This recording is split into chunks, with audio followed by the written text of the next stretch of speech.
Hello, আসসালামু আলাইকুম। আমার কলিজার ভাই বোনেরা তোমরা সবাই কেমন আছো? আশা করি ভালো আছো। আলহামদুলিল্লাহ আমিও তোমাদের দোয়ায় ভালো আছি। আজকে আমি তোমাদের সাথে শেয়ার করব, দেখো আমার বাসার পেছনে কলা গাছ, সেই কলা গাছ থেকে কলার মোচা পারবো। কলার মোচা পাড়া এত কষ্ট যে আমি নিজে পারতে পারলাম না, তাই দোকানের এক ছেলেকে দিয়ে পারলাম। এই তো দেখো সেই কলার মোচাটা উপরে এনে আমাকে দিল। কলার মোচা দিয়ে আমি আজকে পুঁটি মাছ রান্না করব। তোমরা দেখতে থাকো আমি কিভাবে রান্না করি। এই রান্নাটা আসলে কলার মোচাটা রান্না করলে আসলে অনেক মজা লাগে। কয়েকদিন ধরে ভাবতেছি এই কলার মোচাটা আমি রান্না করব, কিন্তু এত কষ্ট পারা, মানে কি আর বলবো। কলার মোচাটা আনার পর আমি এখন এটাকে ভাজবো। কেমন করে বাজে দেখো।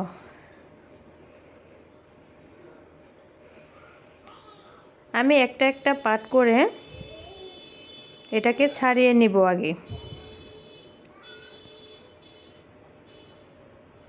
তোমরা স্কিপ করো না, দেখো কত সুন্দর কলার মোচাটা, কালারটা অনেক সুন্দর।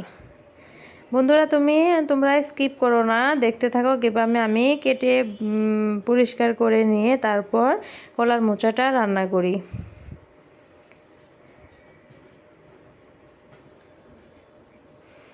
তোমরা যদি আমাকে ভালোবাসো, আমাকে সাপোর্ট করো, তাহলে আমার ভিডিওগুলো দেখো, কমেন্টস করে বলো, আমি তোমাদেরকে আরও নতুন নতুন ভিডিও দিতে,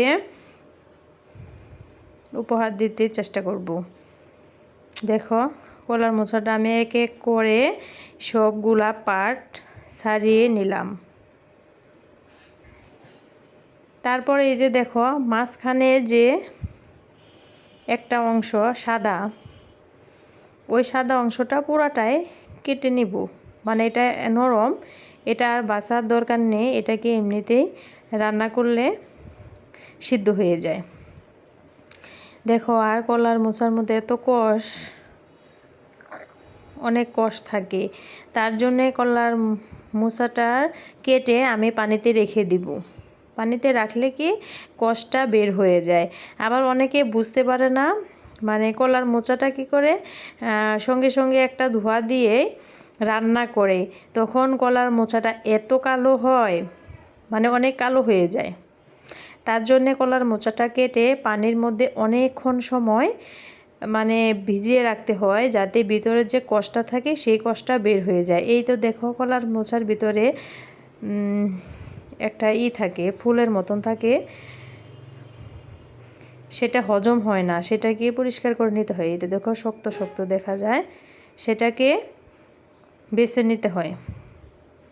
ওটা যদি তুমি রান্না করো, ওটা তো সিদ্ধই হবে না, মাঝখানে দেখো লম্বা একটা ফুলের মতন দেখা যায় ওটা। আর দেখো কলার মোচা বাছতে বাছতে হাতের কি অবস্থা হয়েছিল, কালো হয়ে গেছে।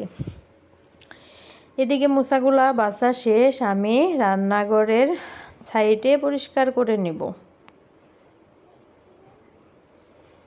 এখন আমি কড়াইয়ের মধ্যে তেল দিয়ে পেঁয়াজ দিয়ে দিলাম, এখন লবণ দিয়ে দিলাম, মরিচ দিলাম, হলুদ দিলাম,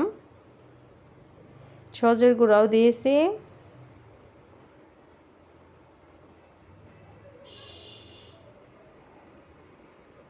তারপরে একটু পানি দিয়ে ভালো করে মশলাটাকে কষিয়ে নেব।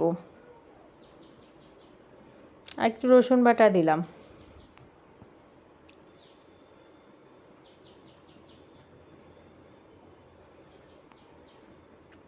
মশলাটা কষানোর জন্য আমি একটু ঢেকে দিলাম।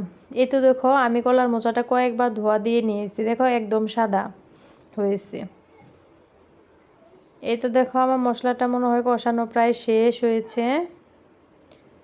মশলাটা যখন কষানো শেষ হয়,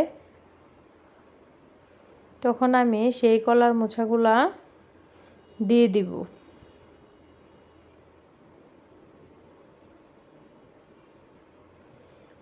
এখন আমি মশলাটার সাথে ভালোভাবে মিক্সড করে নেব।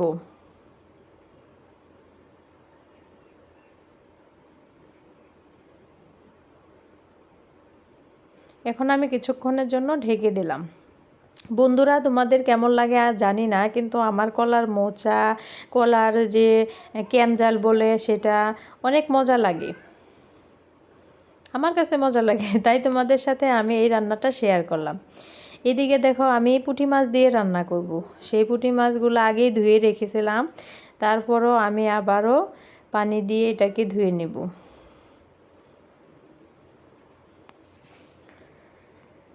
আর কলার মোচাটাকে ভালো করে কষিয়ে নিতে হবে।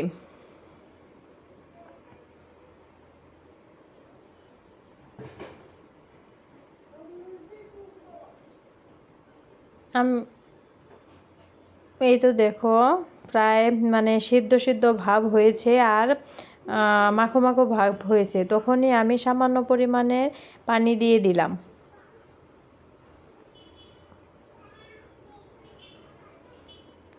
এখানে আমি পুঁটি মাছগুলা ধুয়ে রেখেছিলাম, সেই পুঁটি মাছগুলা দিয়ে দিলাম।